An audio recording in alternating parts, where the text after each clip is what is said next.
the Board of Health meeting of February 13th, 2023.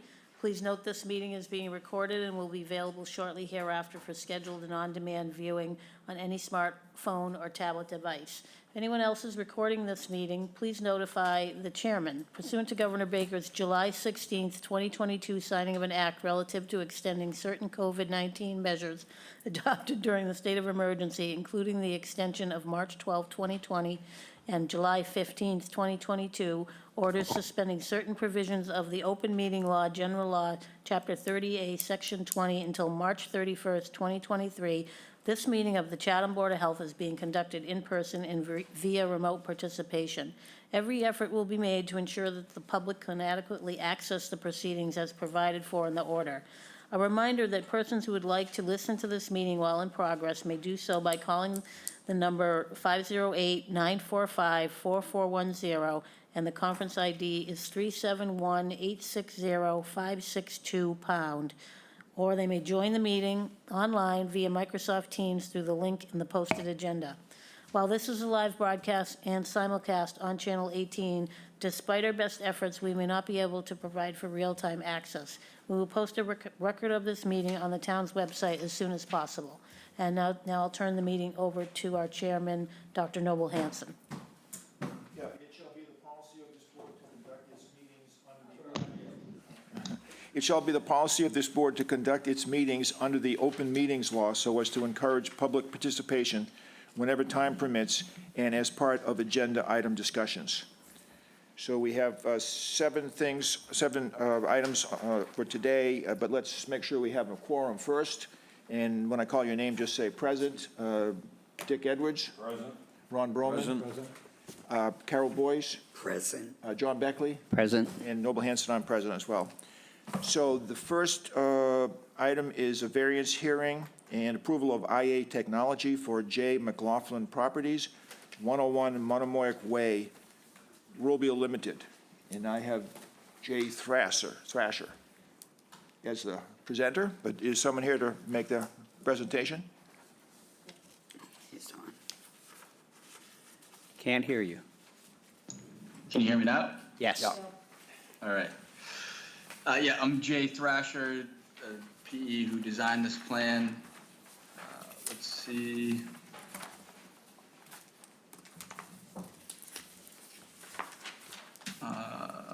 Sorry, just navigating my screen here. I'm gonna try to pull up this plan if that's all right.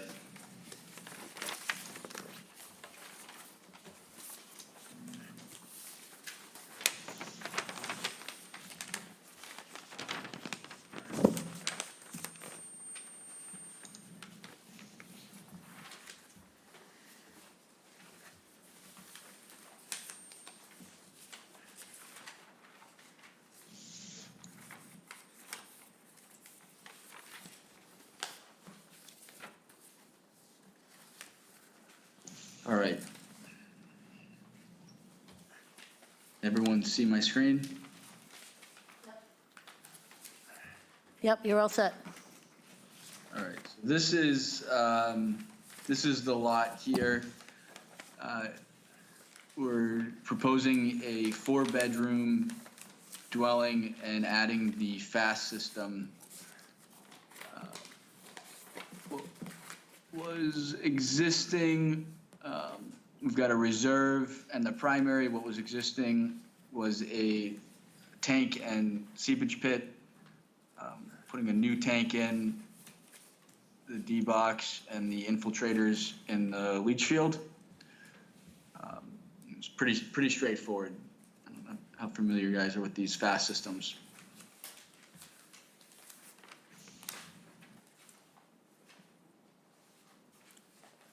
So, Okay. yeah, so they're going from 3 to 4 bedrooms, and you have the existing and the proposed plans in your packet. I see the existing, I don't see the proposed. The proposed is actually on the plan itself. Gotcha. I can zoom in here. Basically, they're adding 1 bedroom with the installation of a secondary treatment unit. And I think otherwise, they're not asking for any Title V variances, it's just one extra bedroom going to innovative technology without other variances. And it looks like they've just taken the kitchen area and made it into an extra bedroom, but not added anything to the exterior dimensions. But any questions or comments from the board? Okay, so then the kitchen becomes where the old living room was. Yep. Okay, I got it. And so it looks pretty straightforward. Any comments or further comments from the board? Any comments from the public? Jay has his hand up. Jay, did you have another comment to make? David? No. No? Okay. Can I get a motion then, if there's no other comment?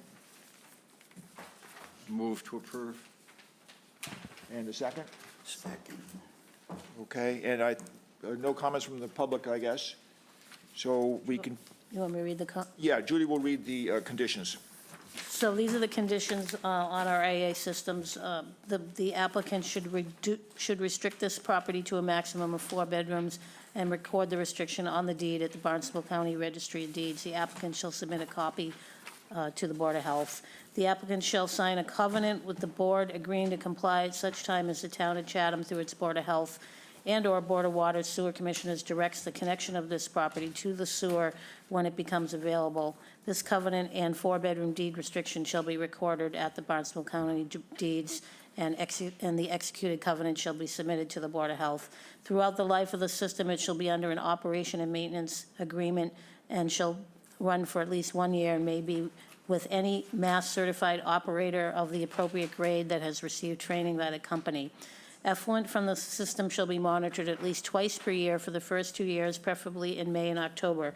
The effluent shall be field tested in accordance with Mass DEP standard conditions for secondary treatment units certified for general use, revised March 20th, 2015. In addition, a lab test of the effluent for total nitrogen to meet the performance standard of 19 milligrams per liter shall be collected and analyzed by a certified lab. Water meter readings are to be provided with semi-annual report. If any of the field tests or lab tests fail, follow-up tests shall be conducted by a certified lab and an evaluation made by the operator within 30 days. After the required 2 years of testing, the application can be made to the board or their agent for review and possible modification of the monitoring requirements. The applicant shall agree to apply a minimum of 6 inches of compacted topsoil to all disturbed areas of the property. The engineer shall submit an engineered as-built plan, including as-built elevations, with a written certification that the system has been installed in accordance with the approved plan. No alteration of the floor plan of the dwelling or the engineered site plan will be allowed without further review by the board or its agent. And this variance is granted pursuant to the State Environmental Code Title V and the Town of Chatham Subsurface Sewage Regulations, and is valid for 1 year from the date of the Board of Health approval. A permit must be issued and work commenced during that 1-year period, or the variance shall expire. Okay, I think we can probably take a voice vote on the variance for 101 Monomoyuk Way. All in favor, say aye. Aye. Any opposed? Okay, that variance is granted. Thank you very much. Appreciate your time. Thank you, Jay. Okay, next we have a variance for Patricia Lund, 36 Capri Lane, Basil Congro representing, I think, I think that Or- actually Patricia might be. or maybe Patricia Lund. Patricia, are you representing yourself? No, I was just invited to this by Oh, you're my Basil. builder. Yeah. Okay, yeah, no, I'm sorry, your contractor's here. You can go up to the, Okay, thank you. yeah, either way. Okay.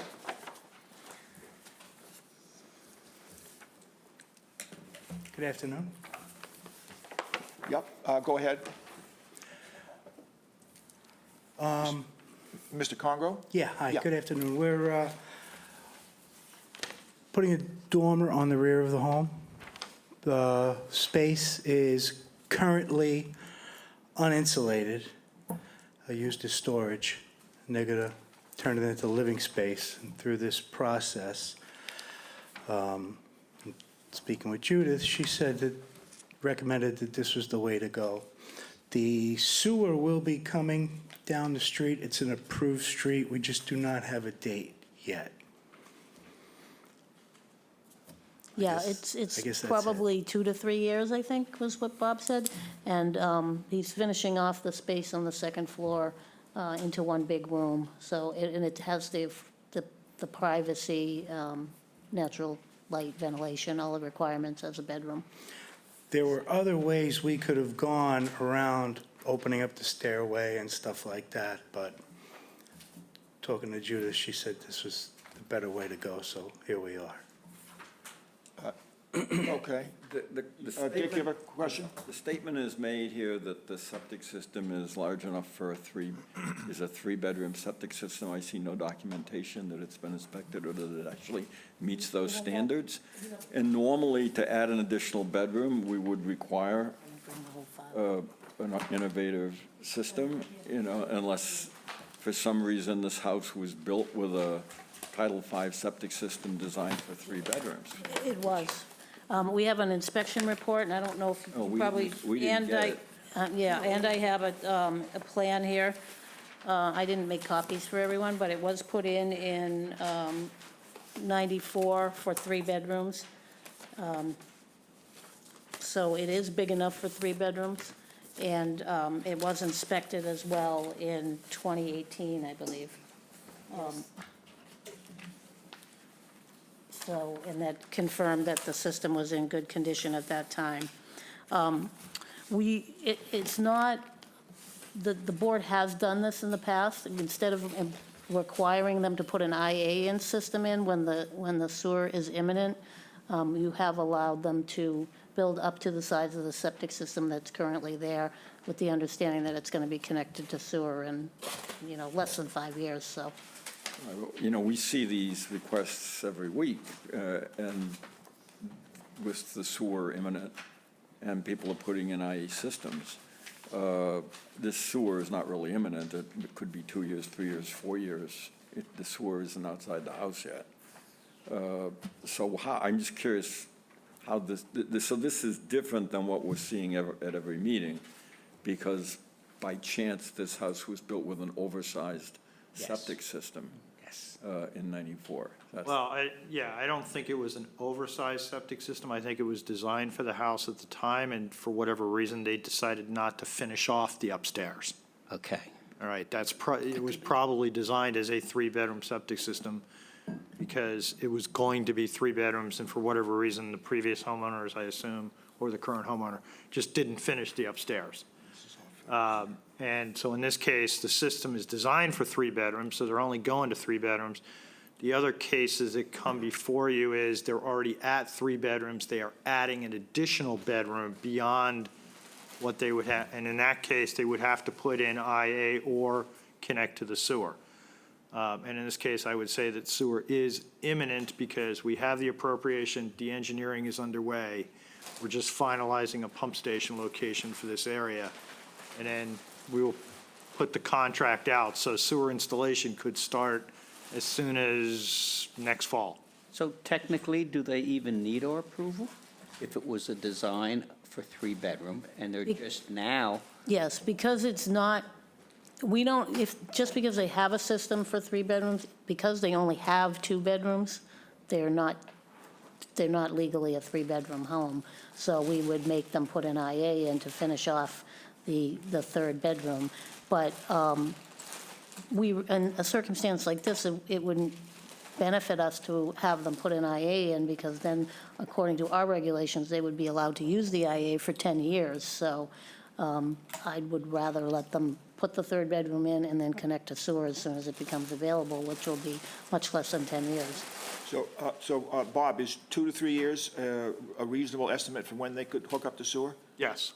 Okay. So I think we've a couple of years we've given in the past, 2, maybe 3 years, so it sort of falls in that range, but I think this most easily falls because the septic system, by Judy's records, is for a 3-bedroom. this is an easy one because of the over-design. And we have extended courtesies to some people and waived their IA requirement. Yes. If it was relatively imminent that the sewer was coming by. This one's even easier because they have the capacity already built into the existing system to handle the three-bedroom flow. Yeah. And then I have a question for the, Yes, sir. so the upstairs, will it be finished off when you do Yes, that? sir. Okay, so the large opening between the two rooms will remain a large opening? Yes, just one large room. One large room, okay. And then, the only other question I have, maybe for Judy, is, remind me again, why the den by our rules isn't a bedroom? Then this is pre-existing? Oh, because it enters into the garage. Oh. So it legally can't be considered a bedroom. And that's currently used as a den. Yeah. That's a building code. Okay. So whenever a room enters directly into a garage, it can't be considered a bedroom. Okay. And then, any other questions or discussion from the board? So that second floor is going to be just like a dormitory? It's just going to The be architect called it a bunk room. bunker? That's what, Our favorite term. Yeah, beds.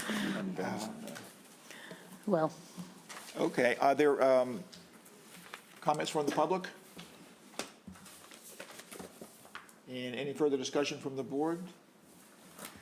If not, can I get a motion approval for? I'll make a motion that we approve the variance for 36 Capri Lane. And a second? Ron will second. the conditions would be that they should restrict the property to a maximum of 3 bedrooms and record the restriction on the deed at Barnstable County Register of Deeds and submit a copy of the executed deed restriction to the Health Division. And the property should be connected to sewer within 1 year of being so ordered. Okay, I think we can probably take a voice vote for approval of the variance for 36 Capri Lane. All in favor, say aye. Aye. All right, any opposed?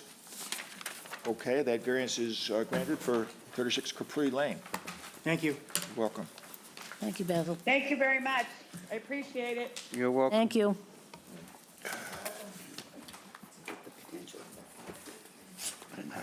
Okay, now we have a variance hearing and approval of IA technology for Patrice Mortis, 10 Wadsworth Road, Coastal Engineering. And Sean Riley, are you presenting? Yes, good afternoon. Sean Riley representing the applicant. We're here before you for a variance request to add an additional bedroom with IA. We're not asking for any other variances. If I could just share my screen.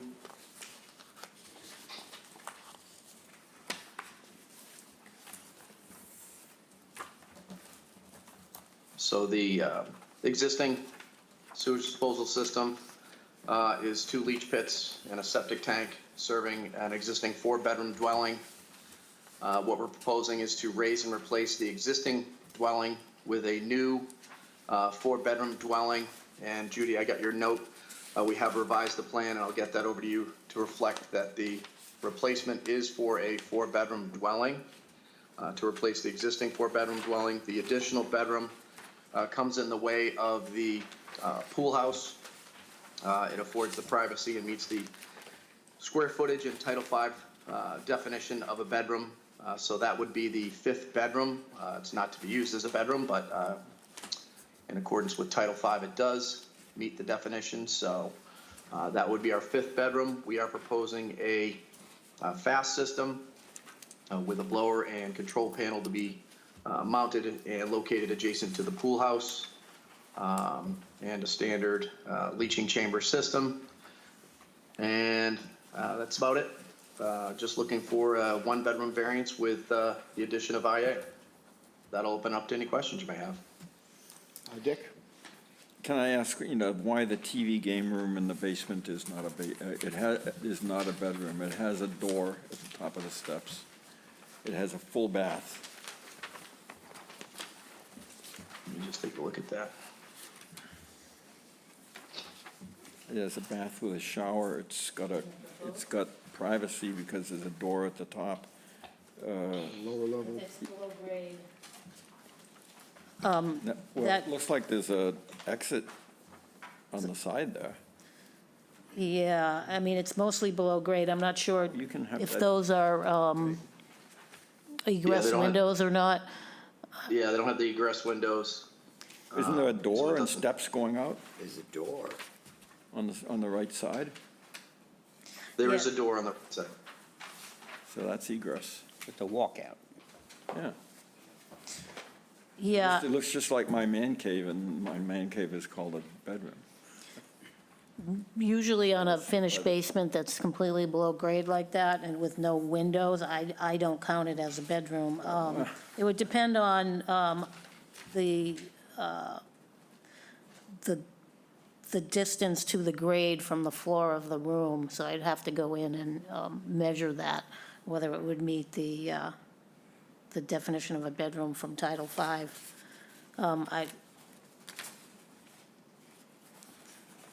To me, it's just a big finished basement. I see in so many houses. It's a, And what It's a about the judgment call. office on the first floor? the office on the first, Considered a bedroom? if you look at the way it's designed, it has an open railing all the way back to that 8-foot, see that 8-foot line? Okay. So that's really a large opening there. Yeah, I'd ask Sean, is that true? The staircase is open, there's no wall on the den side of the staircase? That's correct. That's correct. It's just a railing that runs along this section of it. So it is wide open, Eddie. Yeah, okay, good. I had the same Right. question. Other questions or discussion? And the fifth bedroom is this pavilion? The pool house, So that whole area is being. it's basically like a studio. Bedroom. Yep. One big room, I guess. It is one big room.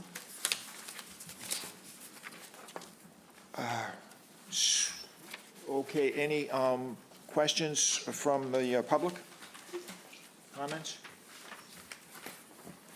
All right, so they're proposing, I just was going to say, if you look at the existing plans, I actually went into this house to confirm the number of bedrooms. It looks like it has when you look at the plan, it has 2 bedrooms, an office and a study all on the lower level that all look like bedrooms, and then 2 bedrooms on the first floor.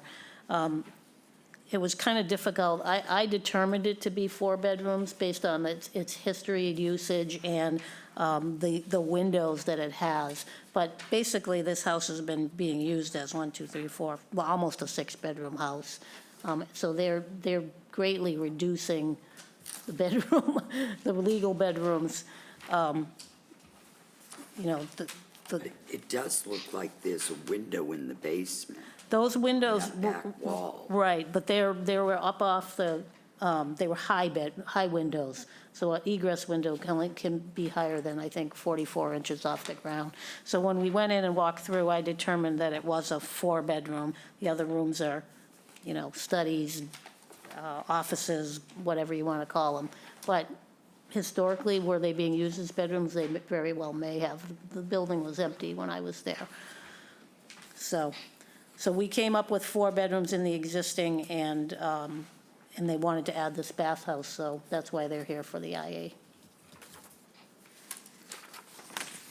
okay, so it's an existing 4-bedroom, they're adding 1 bedroom with IA technology, and no other variances. Talked about the basement, and no comments from the public, I guess. I'll take a motion if somebody has one.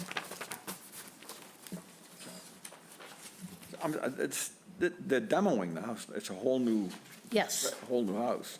But what the existing house isn't really remain. no, but, Demoing it. right, they're and building a demoing new it and house. rebuilding, but I was just letting you know that, kind of the history of the property is sometimes, I think, important to take into account. So, Judy, are you comfortable with your determination that the lower level does not meet the criteria of a bedroom? I am, yes. Or do you feel a need to go back and make measurements to confirm that, or are you comfortable with I it? mean, I can go over when the building plans come in. I can, you know, we could condition it that, you know, that room not meet the definition of a bedroom. And I can review in the building plans and make any request, they can make requested changes at that time. Yeah, because the egress is not the issue, because there's a door and steps going outside. Right, So the size of the windows for egress isn't the issue. right. Is there something else that prevents this from being considered a? It has to do with the floor to ceiling. I think it's like 2/3 of it can't, if it's Below grade or above grade? Right. And we ran into that at one of our employee housing sites that we were looking at a few years ago, and it wasn't a basement, and, So that's based upon your measurements? right, of- right. The floor to ceiling and how much of it is below the natural grade. And if they needed to change that, they could? Either way? Yeah, we can ask them to confirm that, Okay. definitely. So how would we put that in a motion pending a review of the final building plans concerning the basement room? Yes. Okay. Can I get a motion with that addition? I'll make the motion. Okay, that's, and then can I get a second? A second. Okay, and that'll be, and then Judy will read the restrictions, but we'll add it's pending a final review by Judy of the final plans looking at the basement room. So the applicant should restrict the property to a maximum of 5 bedrooms and record this restriction on the deed at the Barnstable County Register of Deeds and submit a copy of the executed deed restriction to the Health Department. The applicant shall sign a covenant with the board agreeing to comply such time as the town of Chatham, through its Board of Health and Board of Water and Sewer Commissioners, directs the connection of this property to the municipal sewer when it becomes available. This covenant and 5-bedroom deed restriction shall be recorded at the Barnstable County Registry of Deeds, and a copy of the executed covenant shall be submitted to the board. Throughout its life, the system shall be under an operation and maintenance agreement. The O&M agreement shall be for at least 1 year and be made with any math-certified operator of the appropriate grade that has received training by the company on the operation of the system. Effluent of the system shall be monitored at least twice per year for the first 2 years, preferably May and October. The effluent shall be field tested in accordance with Mass DEP secondary standard conditions for secondary treatment units certified for general use, revised March 20th, 2015. In addition, a lab test of the effluent for total nitrogen to meet the performance standard of 19 milligrams per liter shall be collected and analyzed by a certified lab. Water meter readings are to be provided with the semi-annual report. If any of the field tests or lab tests fail, follow-up tests shall be conducted by a certified lab and an evaluation made by the operator within 30 days.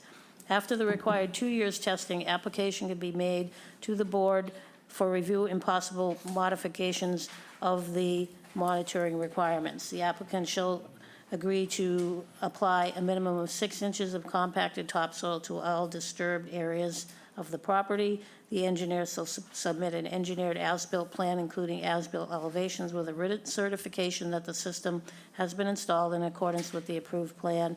No alteration to the floor plan of the dwelling or the engineered site plans will be allowed without further review by the board or its agent, and this variance is granted according to the State Environmental Code Title V and the Town of Chatham subsurface sewage regulations, and is valid from 1 year from the date of the Board of Health approval.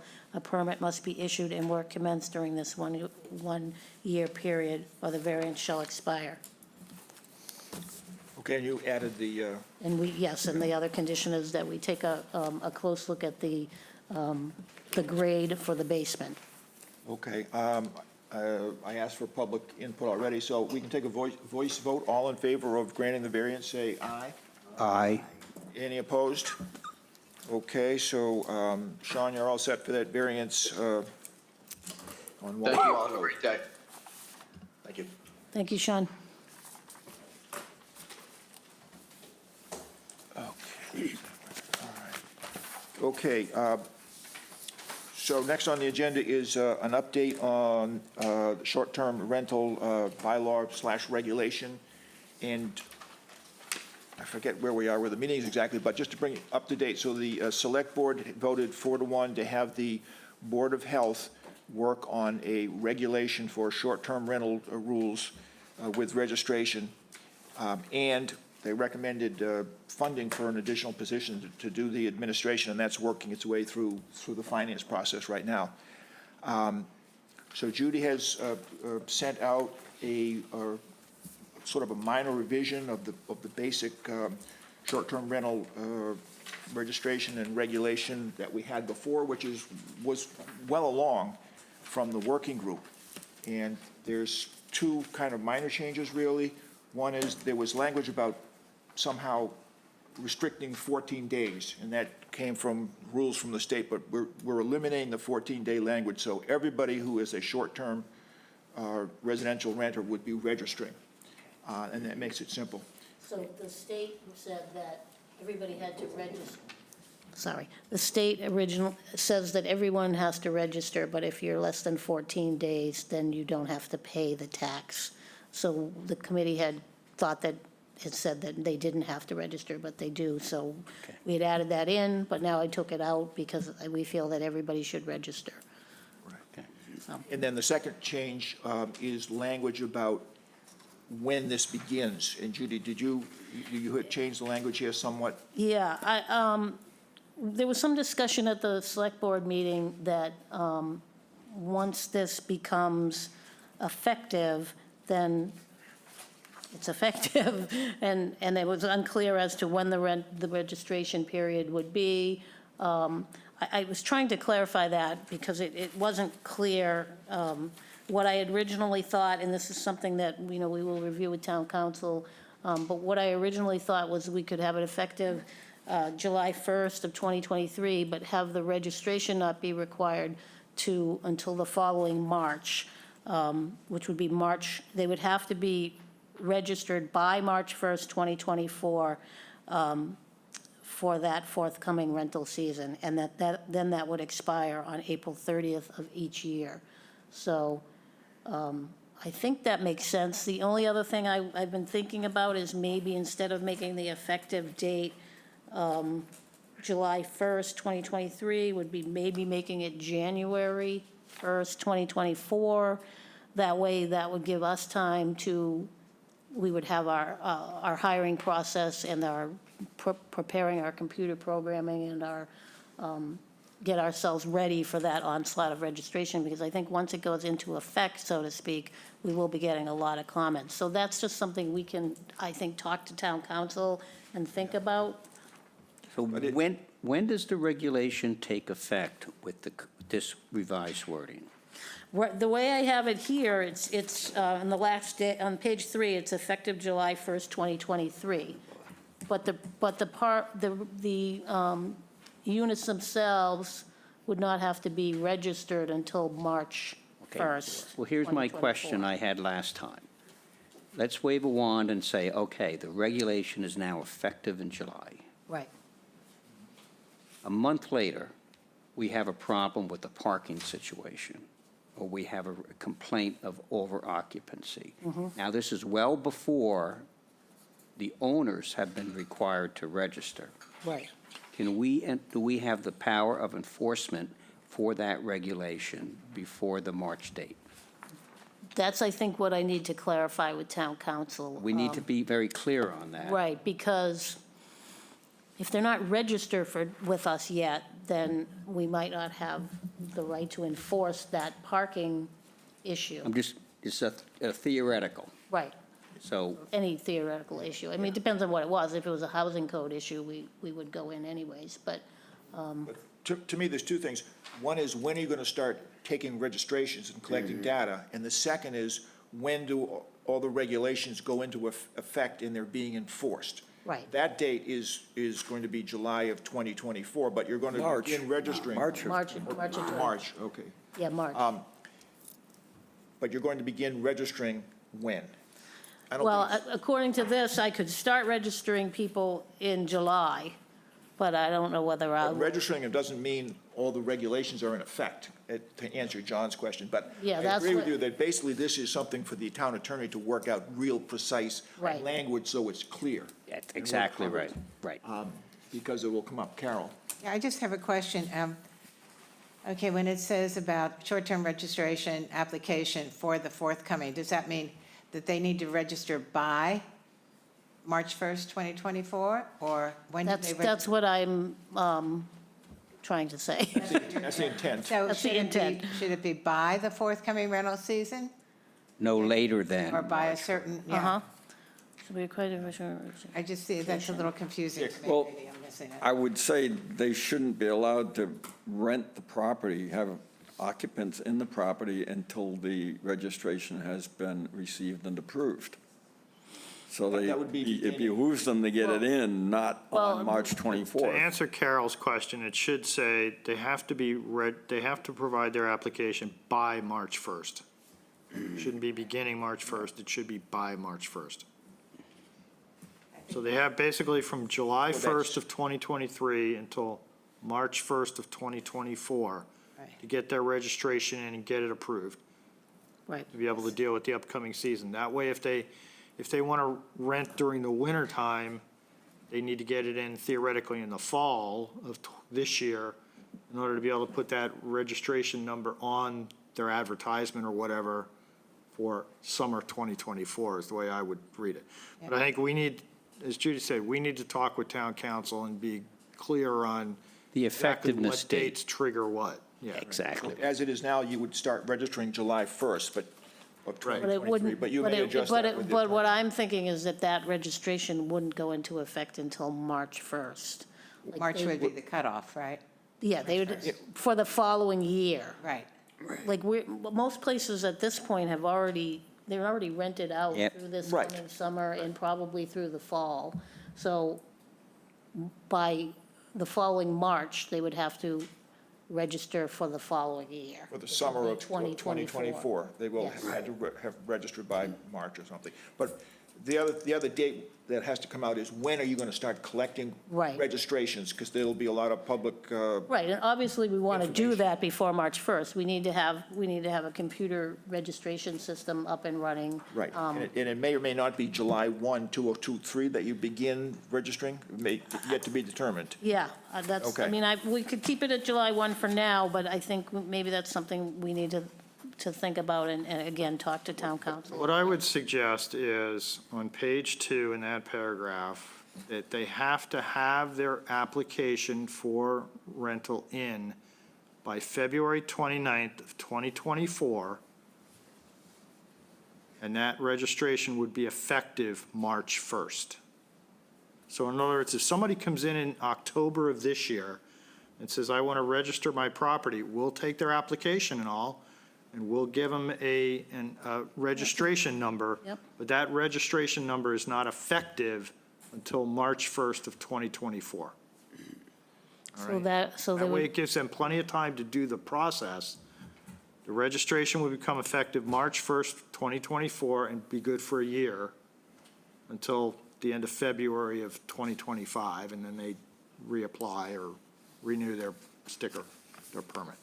And then you'll start accepting the registrations like July 1st or something like this, or Right. date We to be would start determined? accepting registrations Registrations July July 1st of 2023. Right. So they For the basically 2024 have summer, 6, right. 7, 8 months to do the registration process. Perfect. that's what I Why had. do you have April 30th for the expiration? Why wouldn't it be a year, calendar year? Yeah, what It- did I it do? sh- I guess I meant February. I mean, we could March. do it for a calendar year. Yeah. That means the first year it would be short. So the first year, they'd get No, a it should- I should have said registration February 20. starting March 1st, good until December 31st. Well, And why every wouldn't it- subsequent year would be on a calendar year basis. Right, so it should say February 29th. Have it expire February 29th. I had it backwards. I Well, was, remember, February 29th is a weird year because that's a leap year. Normally, it would be expiring on February March 28th. 1st. February 28th. February 28th, yeah, we would say February 28th. And, Yeah. April 30th, I was 1 month ahead of myself there. Yeah, Yeah. that made no sense. Yeah, I quickly did that, yeah. No, you're right, it should say February 28th of each year. Because you might expect, I have a couple of questions. The definition of an individual. It says, you're gonna have 2 occupants per bedroom plus an additional 2, and an occupant is an individual. But the children issue comes up. An individual is anyone over the age of 2? If it is, we should put that in there. If it's anybody, if it's an infant, chance is an individual, then we need to say everyone, including children of all ages, is considered an occupant. That was. Otherwise, people are gonna come, couples, and they're gonna bring their 3 kids, and they'll say, well, these aren't occupants. These aren't full these are people. children. I think we need to keep it So simple. it needs to be clear in So this they document have person. what an An occupant individual an occupant is any individual residing overnight, so any individual. Irrespective of But age. people are But in the gonna, occupancy requirements, there's no discussion about age. Yeah, there's no age. Originally, way back, there was a discussion about, so we shouldn't Over say 2, but that if you look at clearly, page that 3 everyone is an occupant. if you look at including page children. 3, there's no qualifier on 2 per bedroom. It just says 2 per No age, bedroom there's no plus 2 rule of individual age occupants. Right now. So that, Right, but, Simple. well, it seems simple, but the people are gonna show up with their children. They're not gonna, unless it says children or individuals, people are gonna come with their 1-year-old and say, well, this isn't an occupant, this is a 1-year-old. there's no clarifiers Well, anywhere. then how are we in gonna either get the people out? So we're definition of gonna go occupant- and throw people out of the place when they bring their children? I mean, it's up to the owner of the property to police that, and unless we get complaints, we're not gonna know about it. That's, we're not gonna go and, I mean, I hear what you're saying, but we're not, as far as this board is concerned, well, as far as this document is concerned, and I think what I'm hearing from the board is 6 occupants, and that means a child 1 day old is considered an occupant. Right. Yeah, I'm just saying, if you said that. Unless you wanna clarify If you that. said that, if you clarified that, then there wouldn't be any question about it. Well, I think Don't it does, clarify I think it does say that. It does any It individual, says any individual, there's no it doesn't have to say an individual, you could say an individual is someone older than 2, but that's a qualifier, you don't have any qualifiers. I understand it. But in virtually every other situation in society today, people don't consider their 6-month-olds as an individual for the purpose of putting them in a hotel room or whatever.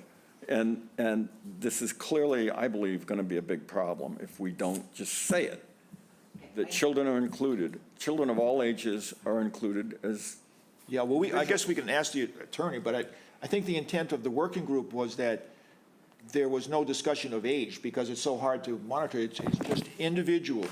Right. That's it, period. Now, Pass, maybe you can fail. argue it's a bit strict, but no, I'm fine with that. I just You- think but you're that saying- that people are not going to, Would You're this, saying under would this, occupancy, would this yes. clarify Yeah. it to say an individual of any age residing overnight? perfect. Correct. That would clarify it. Okay. yeah. The second question is automobiles. So as it says, stated now, as many cars as you can fit on the property are okay. If it's a 3-bedroom house with 8 individuals staying there, they can bring 10 cars and So just you're park them on in the the front on yard. the parking paragraph? Yeah.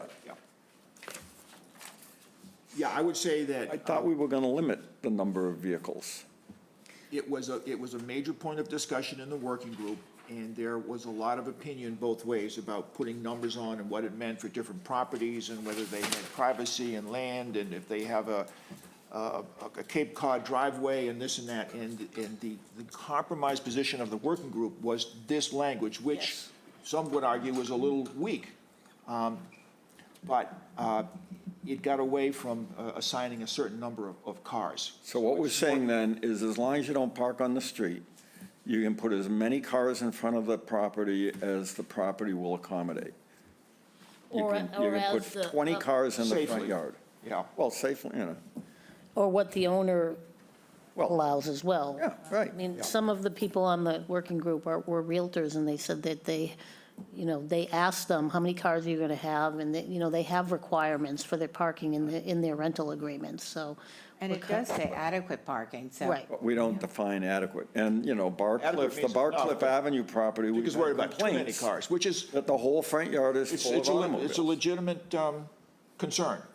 And I would say just, At one point, we said you had to have a parking space. It had to be a driveway. right, Now we're saying you There- can park in the rose bushes. There was some As long as it's arguments not on the street. that there's some rental units downtown that have no parking.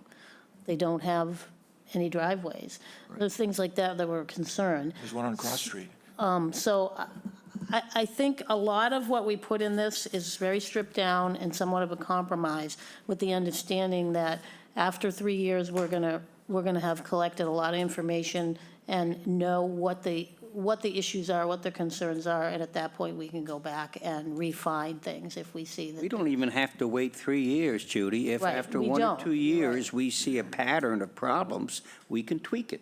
Well, and I don't. But I agree with You don't you. even have to wait that long. Right. Remember, this is a recommendation to you as the Board of Health from the short-term rental working group. Right. This is going to be your regulation.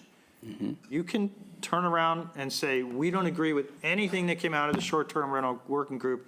Here's the regulation we're going to propose. You have that. I would suggest you may not want to go there Right. I because mean, we did this the in good short-term rental faith. group did a lot of work and Yes. came up with, heard differing points of view and opinions, and this is what they're recommending to you. I would, Doesn't mean you have to accept it verbatim. yeah, I would say to Dick, I agree that, there's still a concern about total number of cars being parked, but this was sort of a reasonable compromise to begin. And Yes. then we'll see if there are complaints and whatnot, and we can change it and adjust it. Because it's a regulation, we can do that meeting by meeting. I guess we need a public forum, but we can adjust that. But this was the consensus way to begin. And I would look upon it as a beginning. If this is going to evolve and ramp up over years, I think this Gloria McPherson, who worked in P-Town, said it was 4 years for them to sort of get this thing all together. Yep. So that's the way I would view it, so. But your concern is one that we'll watch. And then my big concern, he's a little concerned. You've My been, big haven't given concern us your major concern yet? is that the penalty that we have of a $200 a day fine is absurd. If you're renting a property for $15,000 a week, you'll gladly pay $1,400 a week in fines to have 20 people stay in that Do you house. think the fine should be? I think we could start at 200, after a week go to 500, and after 2 weeks, the septic system is considered failed and the house is not inhabitable. There are, There has to be something. Otherwise, we're going to have a Mill Hill Lane problem here. There'll be houses all over the Well, I place would- that are in blatant violation, and there's nothing we can do about it, except it's like having a $5 fine for parking in front of a fire hydrant, when the parking lot charges $10. there are some maximum amounts of fines that we can do under the general law for writing tickets, so we would have to look at that, and we can talk to our town council. The other thing is, we also have the right to take people to court, so that, Well, the other option would be, when they get their approval, you issue them a certificate of, a license to run this boarding house. And after 2 weeks, that license is revoked, and they can't rent it anymore. It's like anything else. I mean, and at one point you said, well, we can't go into these houses and inspect. Well, these aren't private residences. These are businesses.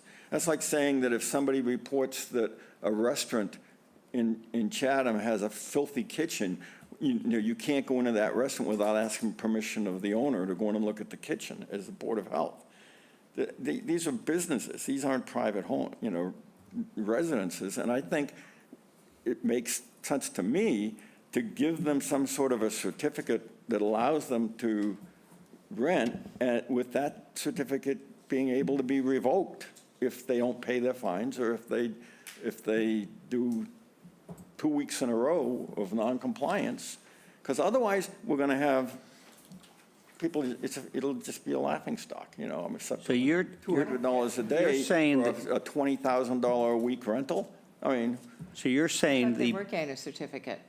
so you're saying then that the Board of it Health, can be revoked, like a license. the registration that we issue, you think ought to be revocable for cause?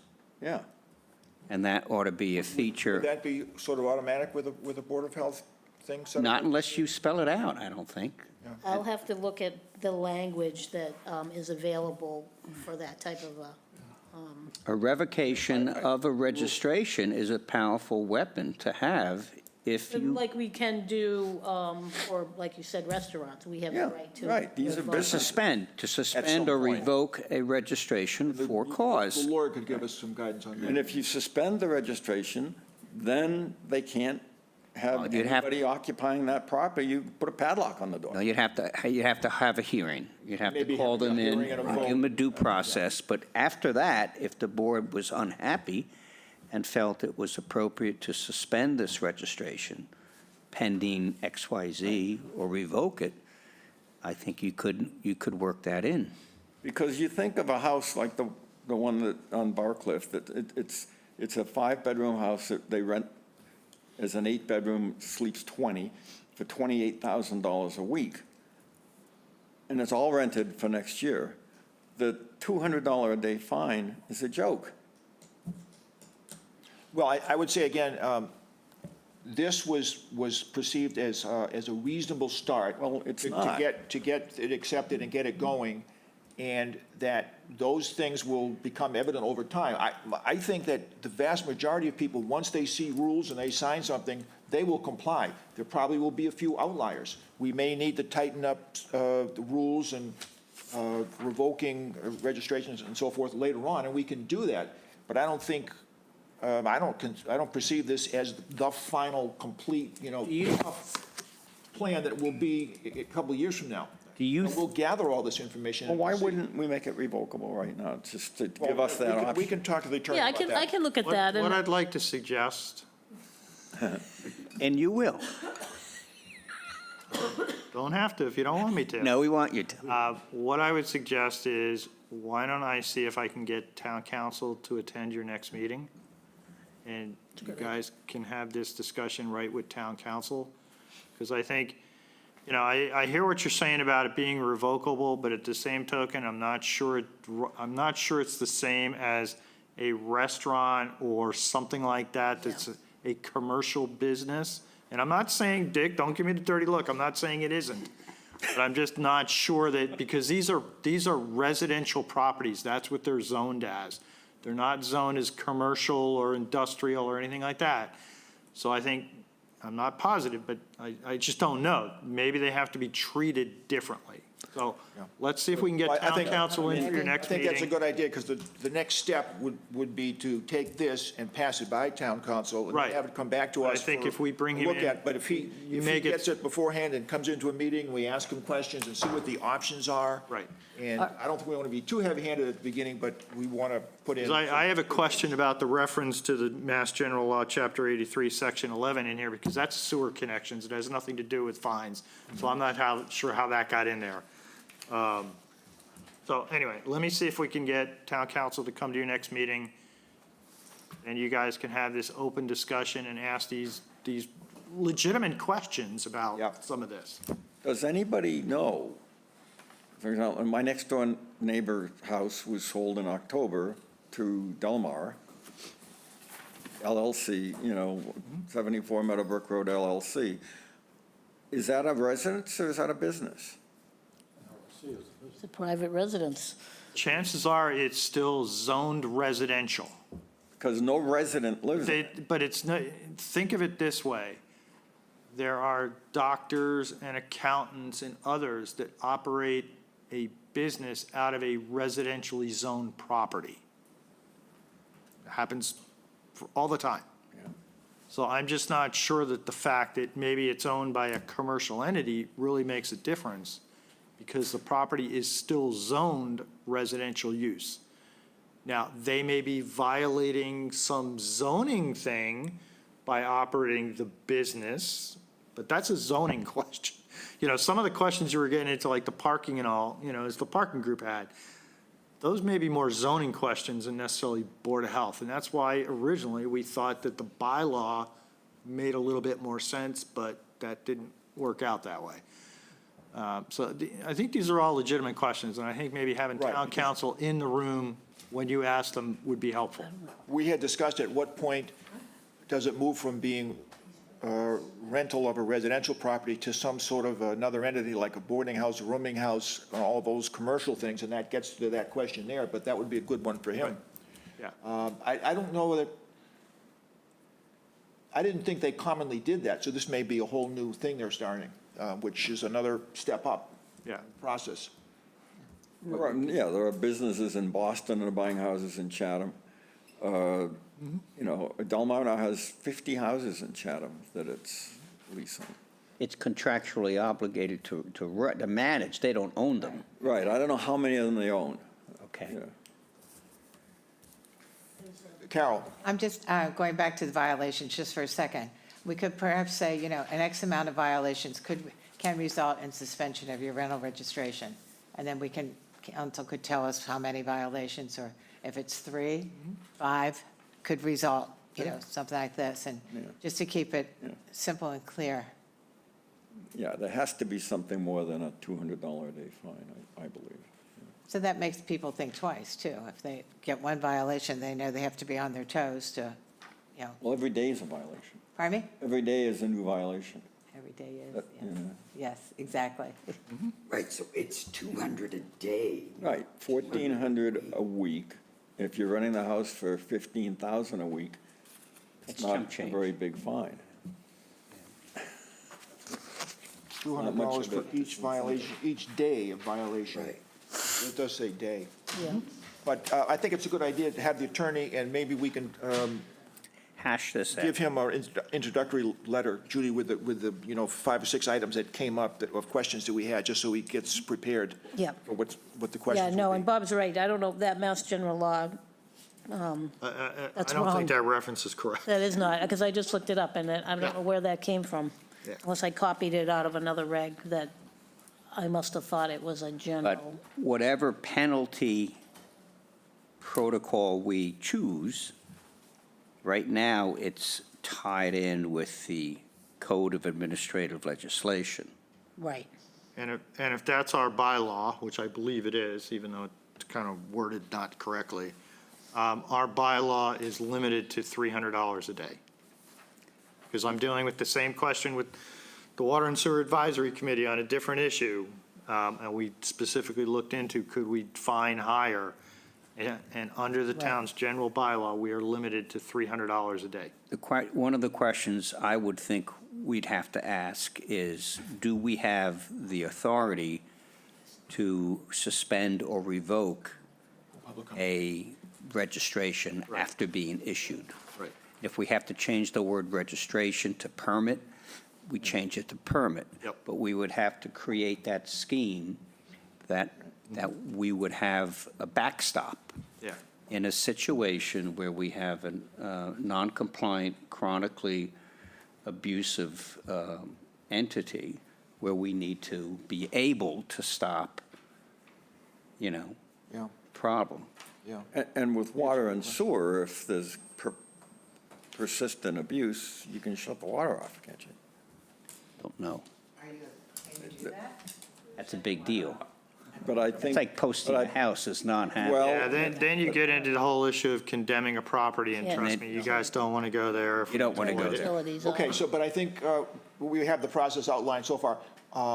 Judy will make a kind of a cover letter, sort of mentioning the different issues that we have for the attorney, so he's prepared. We'll get him to our next meeting. and Great idea. Have this discussion again, and then kind of finalize our draft with whatever attorney changes have to be made. And then after that comes a public hearing. Public hearing. And we publicize this draft, the public hearing, then it would come back and we'd reevaluate the comments from that, Yes, and then ultimately vote on it. proceed. And hopefully by that time, we'd have a good indication that the position of the health department would be being funded. Right. Hopefully not wait to the, okay, so that's good. Now, are there public comments out there on this short-term rental regulation? I think somebody had their hand up. Elaine? Yes, thank you, Mr. Chairman. As it relates to parking, I would like to see in this draft something where you can put in a regulation on the number of cars. And the reason for that is it's going to be the only visible way without going inside to find out how many people are really staying there. This is the problem for a lot of people who live near these non-resident short-term rentals where people are coming and going.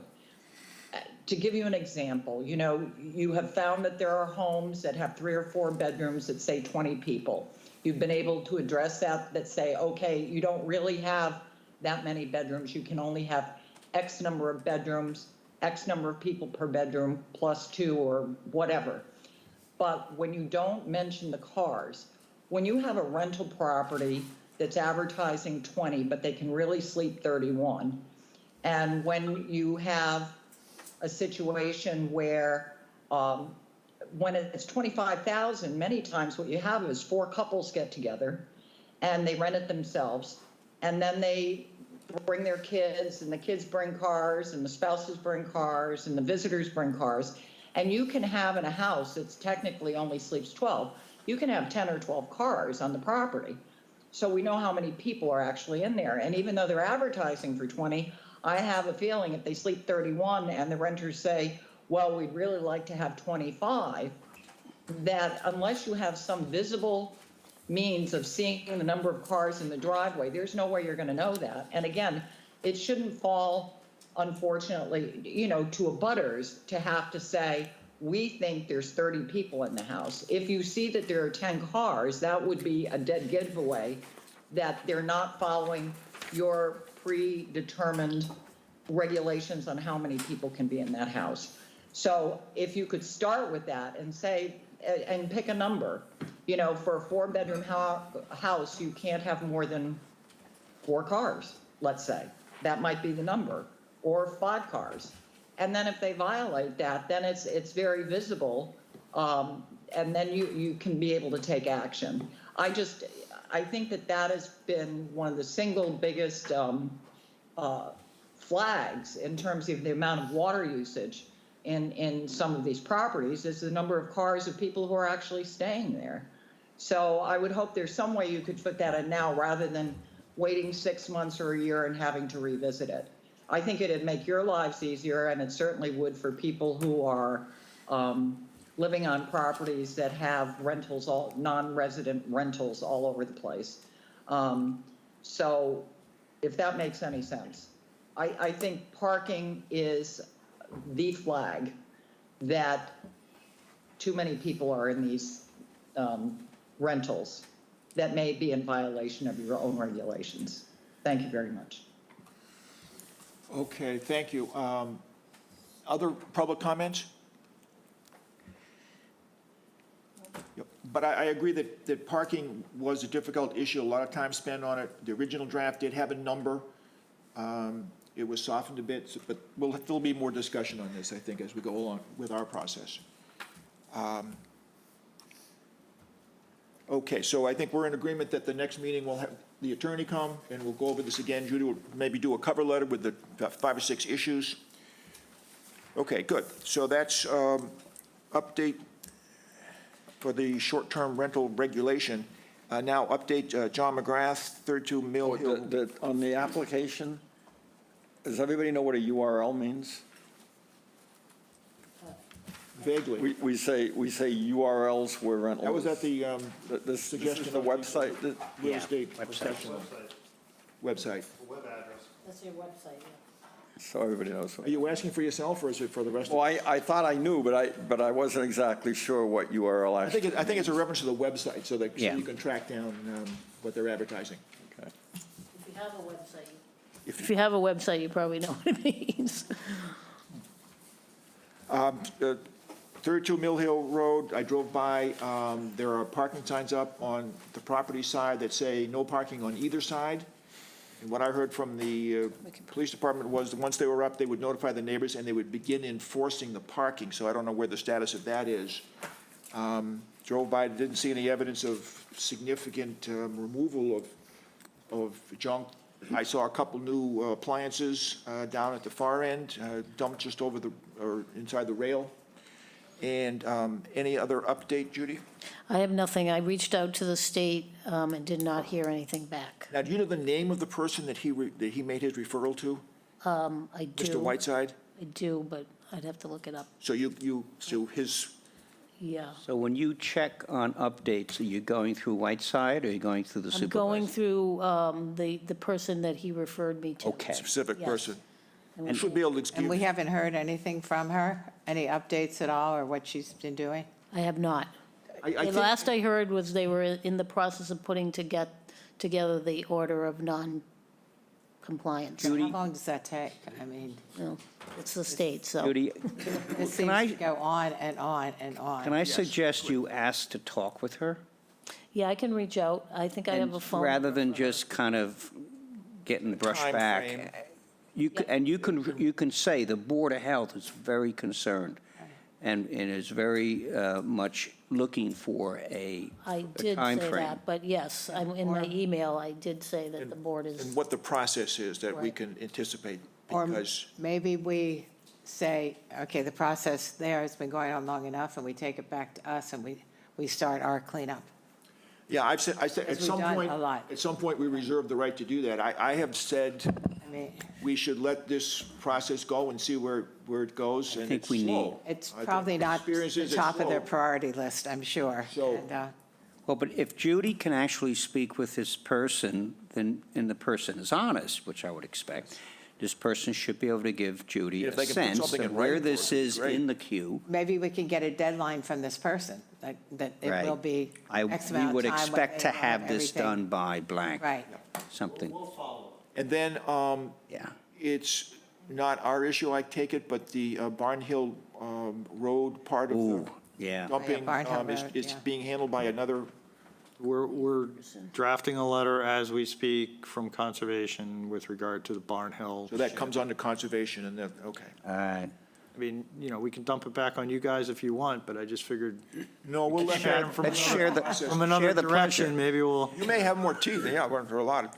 Yeah. Okay, so Mill Hill Road, so I agree with Carol, I mean, it's slow, but on the other hand, I've said, the roadway itself is cleared up, the guardrail's there, the trucks can pass safely now, so we have a little bit of time, I think, to deal with this, and I forget who, but somebody pointed out that just going in and removing everything isn't that simple a process either, perhaps. Right, so- but we have that hazardous waste that's there, that Well, I don't DEP had think- said I don't was think we there. know. We don't know for We sure. know that. There's not a lot of indication that there is hazardous materials, You except, can The speculate, but we have inspector no said there was evidence. not much between the house and the water in terms of junk, so that was a good sign. Maybe it'll all migrate. Okay, so that's Mill Hill Road. Any other questions or comments? Okay, so we can move on to Commerce Park Street flooding issue. And maybe Bob can give us an update. There was a long discussion at the Select Board meeting. Bob was there. They started some action on their own, which was a good sign. We had a long discussion with the Board of Selectmen last Tuesday about it. Myself and Town Council weighed in. The upshot of it was the board, in spite of the fact that the town has no jurisdiction, no ownership, no nothing, the Board of Selectmen asked us to go in and pump it out, which we did. We went in and pumped it out on Friday. We started about noon, we finished at 3. We took out in excess of 26,000 gallons of water. Oh, my God. And I will tell you that as of this morning, at about 5 minutes after 8, it's all right back in again because of the rainfall that we had last night. And if you want, I will share my screen. I think it's time to So, Bob, stock do you it with think- Anyway, trout. I have photos from last Friday and then photos from this morning. showing this back in. I also looked at a number of the catch basins in other areas of Commerce Park. The vast majority of them were full to the top, and so it was still raining at the time. The water was coming down and then going right past the catch basins and heading down to the low point. There was also some flooding on the north side, on Commerce Park North, but that is passable. It is nowhere near as deep because it's a low area, but nowhere near like it is on the south side. So at this point, I'm not aware that the town's going to be doing anything further. We said what we do, which was to pump it out once and see what happened. And then, as I said, the long-term solution will be when we go in to put sewer in there, deal with some of those issues potentially.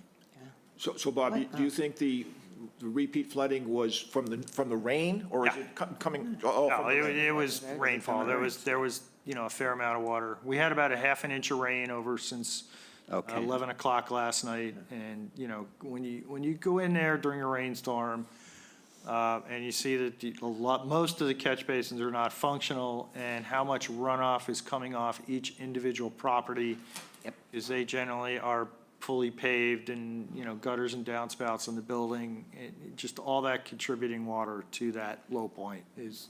At the select board meeting, Mr. Dubus, this is what he does for a living, said that the problem is the whole road. Right. Not just the catch basin, it's the whole road has to be redone, so that's why the reasonable thing is when it's sewered, the whole road will get redone, and the catch basins, that's a 3 to 5 year plan. So the pumping was a temporary thing the select board looked at doing, so they'll have to figure out where to go from here. I don't see how this applies to the Board of Health. Well, This is not a health issue, it's a public safety issue. People driving in there and potentially drowning in there. And it seems to me that the solution is to put Jersey barriers across the road and just close the road and just make it inaccessible. The That- The problem is, it's a private road. The town does not have jurisdiction over private roads.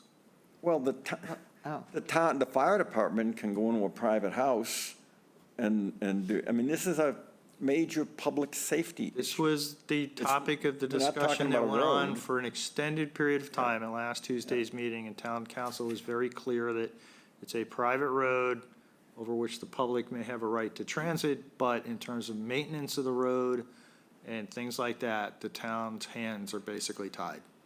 What's the responsibility of the businesses that are in there, since it's a private road? Businesses. Should the businesses be, That was one of the things that we looked into prior to Tuesday's meeting.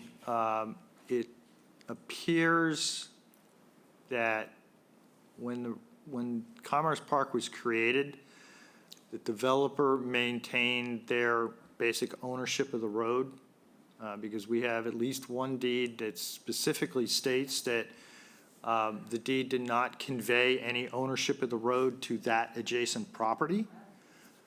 Normally, like in a residential subdivision, the developer creates a subdivision, and then what he does at the end of the process, the road gets conveyed from the center line to each adjoining property. That does not appear to have occurred in this case. Now, I have talked to a local engineer who was here basically back when that road was created and whatnot. And there is a state statute that basically says in cases where the developer doesn't do it after a period of time or something, I forget the exact language, that the road does convey to all the abutters. But the only way for that to be clarified is a title search on each and every property. And the town's not going to do that because it's not our road. And there's been no interest on the part of everybody in Commerce Park to do anything.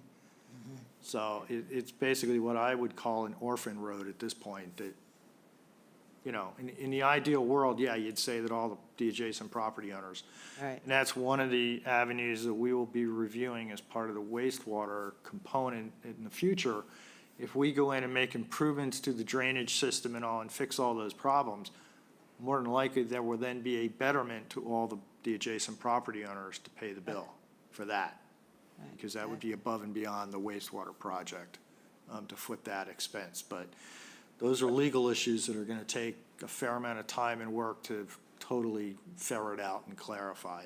'Cause But if that that's been developed- one of the problems, is who owns that road? And Right, from okay. our research, we can't find anybody to say. Do the businesses pay definitively. rent to anyone? Huh? Do the businesses pay rent to any particular source, or? No, a lot of those, they're owned, they're parcels owned just like any property. Okay, okay. Some of them are condoized and things like that, but like Gotcha. I say, it's that legal question. It would require title research as to whether or not the road was ever conveyed to those individual properties. Gotcha, okay, But thank you. if that were a 50-foot deep sinkhole, the town couldn't just say, well, it's not our road, we'll just let people drive into it and die. The fire department or somebody would have to do something to make that safe so people don't drive into that sinkhole. I just don't believe that the town could just say, it's a private road, we don't have any jurisdiction. I would Just let urge the you to go people drive in back there. and read my agenda report, which had a couple of attachments from town council, which specifically indicated what authority the town does and does not have with regard to this. You can either go back and read those emails specifically or watch last week's meeting, because town council was very clear that there was very limited circumstances upon which the town could go in and do anything. Now, we did use one of those to do the pumping that we did on Friday. But anything beyond that in terms of larger maintenance issues, because basically you cannot use public money on private property. And that's been in that way in Massachusetts since the 40s. And that's even the a case. small amount of money, like stretch a chain across the road That was for $50. It was talked extensively from the attorney and Yeah. the select board, all those issues last meeting. It's I would complicated. There's a suggest lot you to go it. back and review that. but- And I can send the board the agenda report that I prepared, which had the town council's opinion as backup. I'll send that to you. We're under a time thing, so I'm going to move along a little bit. Ron? Yeah, I want to bring up one thing. The street that I lived on, at the end of it, it was flood out, okay? The town came along and told us to accept that road. We had to do it, and we paid for the new drains to be put in and all of that. Each town, And now that road is a public road. If the town told you to do that, see, if somebody owns a private road, they can petition the town to take it as a public road. But in order to do that, it has to be brought up to town standards. The standard. And everybody affected by that has to pay.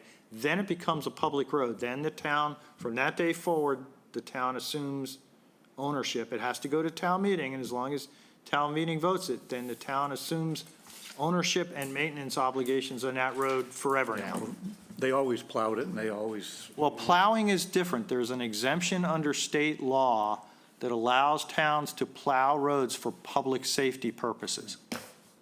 All right, that's a specific exemption in state law that allows that in Massachusetts. Okay, Other than that, the only other way is to have the town take the road. But to take it, you got to get 75% of the abutters to agree. They have to agree to pay for it. So that can be a long process itself. I would just say, one other thing that came out was police and fire can drive the north way around and have Right. access, so it's not totally shut off. But let's go to Police, a fire, public. and just for the record, everybody else, if you need to get into Commerce Park and Commerce Park South is flooded, all you do is drive around Commerce Park North, and you can get to everywhere in Commerce Park that you could, you Okay. don't have to drive through the I'm water. told we have to be out of the room at 4:30, so let's let's- go to a public comment, because I think there are some people here who want. Gloria, you're first. Thank you very much. At the select board meeting of February 7th, there was a good discussion about the Commerce Park Pond or puddle, whatever you want to call it. And I'm not anywhere near as pessimistic as some of you seem to be. At the meeting, I suggested that the Board of Health look into the issue since Commerce Park is in our Water Resource Protection District. I had requested the same of you at your last meeting. Select Board Chair Dykens agreed that the Board of Health might be asked to look into this issue. While we were told that the town cannot expend taxpayer money to benefit private parties, there is something called a dominant motive, such as a public benefit or for public health and safety, and then such funds could be used. Now, that's according to town council. The most startling words that were said at the meeting for me were those of Dr. Duncanson when he told us that the standing pond is a better place for that water to be than in our groundwater. That says to me that there are contaminants that we do not want in our water resource protection district, and we need to stop inadequate disposals of waste. Dr. Duncanson said he wouldn't know which contaminants to test for. I suppose DEP could help with that decision, such as PFAS, or perhaps it would be the entire spectrum of contamination and particularly hazardous materials that seep into our groundwater. High-quality potable water is a critical issue to safeguard public health and economic stability, and we shouldn't turn our back on the improper disposal of hazardous materials that seep into our groundwater. We know that there should not be fish scales and guts and gasoline and who knows what else discharged anywhere, whether it's in a puddle or into the ground with its potential contamination plume. I hope you are willing to stop such degradation. Perhaps the violating owners should be sent to the planning board, but someone needs to stop not only the puddles or ponds, but the contamination of our water. In 2003, Mass DEP provided a source water assessment and protection report for Chatham. It contains an inventory of uses within the boundary of the land area from which the town's water is pumped, and an assessment of the susceptibility of contamination from sources within this boundary. It's an important report, and I will tell you that among 10 commercial uses reported, 7 of the 10 were ranked as high risk. I know that some of the uses at Commerce Park were from before World War II, but it doesn't matter if our potable water supply is at risk. I'm sure Judy could send you a copy of that report. It was clear that Mr. Dykens is looking for a fix before 3 to 5 years when construction on the Commerce Park sewer extension is possibly completed, and good for him. We need to work together to protect the quality of our drinking water, to prevent contaminated water from causing adverse health effects. This should not be a political issue, and our Board of Health should not have to wait until elected officials ask for its involvement. It is the Board of Health's responsibility to set policies and make regulations to protect the public and environmental health. Whether you test or write regulations, something needs to be done in Commerce Park to control contamination as soon as possible. Thank you very much. Thank you. Any other public comments? Elaine? Yes, Elaine Gibbs, thank you very much. Just to echo a few of the things that Gloria said, our Water Resource Protection District runs the western border is Harwich, the southern border is Route 28, the eastern border is Training Field, and the northern border is basically Harwich again. And there are reasons for water resource protection districts. It's to ensure drinking water is protected from contamination to mitigate existing and future threats to water quality. Now, we have a water resource protection district, but we never took the next step, which other towns have done. And that is to pass a bylaw, an overlay district in your water resource protection district that has regulations that preclude certain activities from occurring in the future to protect the water resources. Falmouth has one. I can send you the link, or you can just look it up. It's very specific about what can and cannot be done within that district. And I'm surprised that we didn't, when we established the district, I'm surprised we didn't do that at the time so that we could have controlled and then had authority over that area as to what activities can and cannot occur. So I would hope you would look into that. The other thing is there are 100 owners. If you go to the assessor's database and you just put in Commerce for the road, you get 100 properties, okay? And they're paying taxes. Some are paying taxes just on the building. Others are paying the taxes on the land in the building. So I don't believe you have to search every single one of them. Somebody's paying property taxes on the land, whether it's surrounding the properties or the roads. And I looked up a few and I found some common names, so that I think that there are a few people that you could say they must be paying, somebody's paying the property tax on that road. And that's what we want to know, who it is. And to, as a solution to say, well, in 5 years, maybe we would sewer in there. If we can't get the 100 owners to fix it now, we're never going to get them to agree. They're going to be before you, all 100 owners saying they want a delay. I don't see Commerce Park getting sewered in our lifetimes. So I would hope that you would pursue it a little bit more and find out who some of the primary owners are on that road. They need to fix it because it is to protect our water supply. And a lot of activities go on there that under the regulations in Falmouth and other towns throughout Massachusetts would not be permitted. And I think we can hang our hats on the fact that there are state and federal laws protecting water resource protection districts, because the primary concern is stormwater and those kinds of things that will pollute our drinking water.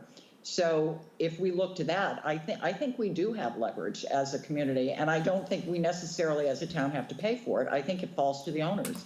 And I think it'd be fairly easy to find out who owns those rows. After 21 years, there's an adverse possession. It becomes owned by the people who have access to those buildings. And I think they need to step up. And maybe that's the position we should be taking, that those 100 owners should do the right thing and not put the town in the position for us to worry about the quality of our drinking water. So I think we need an overlay district bylaw, and I think we need to press back at the owners and say, just because you're not inclined to fix it, we're telling you you should. Look what we've done with Mr. McGrath. He's a private citizen and only affects a small portion of people.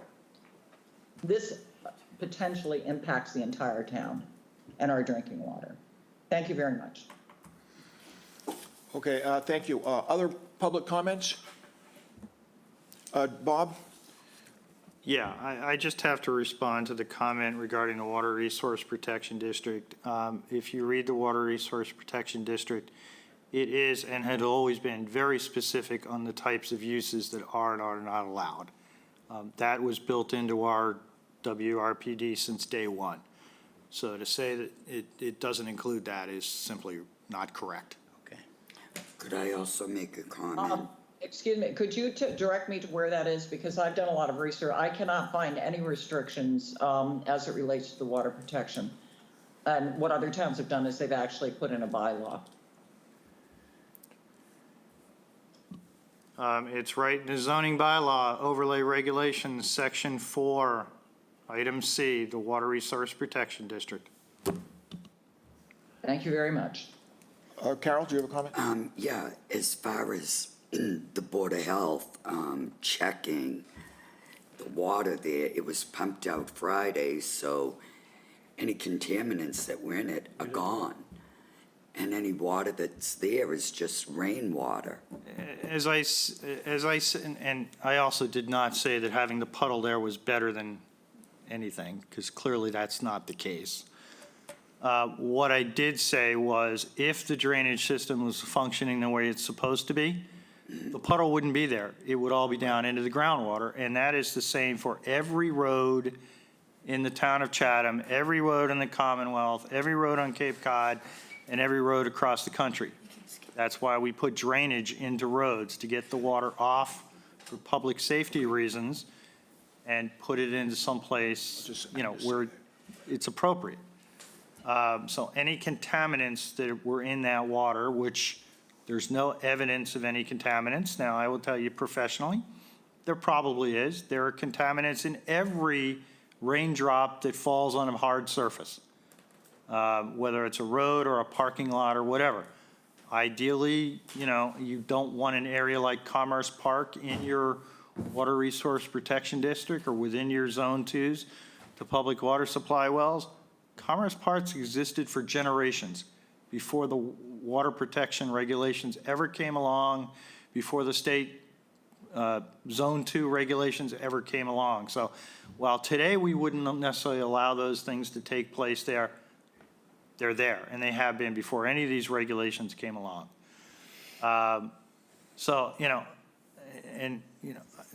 Never mind, I'm not going to say it because I know I'll get. Can I just make one comment? Judy? Briefly, I think the board will recall about 1 to 2 years ago, we had this discussion about hazardous materials and businesses in Commerce Park, and we had someone from the county come in who does the registrations and works with all the businesses to protect our resources and make sure that everything is Right. being handled and disposed of properly. So it's not something that's just a wild west out there. We do have people out there that are working on. How tight a deadline are we on right now for this room? We're pretty much done. They asked 4:30 to be finished. Yeah, so we should, One of the issues, that there have been some newspaper articles about that pond, and some of them suggest that anybody that goes into that pond is going to develop horrible fatal diseases because there's fish scales and there's all kind, and it's just, if people read those articles, they'll think this is some festering, pond of waste.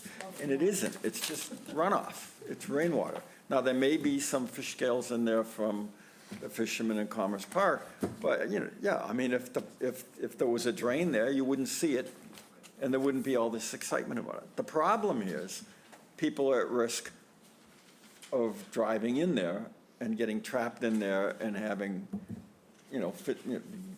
having their, one guy had to replace his engine, I guess, that drove in there, and people could drown in there. That's the problem. It's not a public health problem. It's a safety problem. But the lake will obviously be an ongoing thing, and I don't know when it's back on the select board agenda again, but they will be coming back. We haven't heard the last of this issue. They and said so- there's one big delivery truck that has to go through the pond to go up to deliver to some of the other side. That's why they don't just completely close it off. So it was a long discussion at the meeting. But, okay, so we're past our time. I think we'll skip the COVID update unless there's something really remarkable. And then we can just. We can defer on the minutes, unless Okay, you we want to can do them on right the now. minutes. And then I don't hear any banging on the window, so if somebody has a comment they want to make right now and follow up for our discussion, otherwise we can, I'll make a motion, we end the meeting. do we have a second? I'll second. All right, we can take a voice vote. All in favor, say aye. Adjourn. Aye. Opposed? All right, we are adjourned.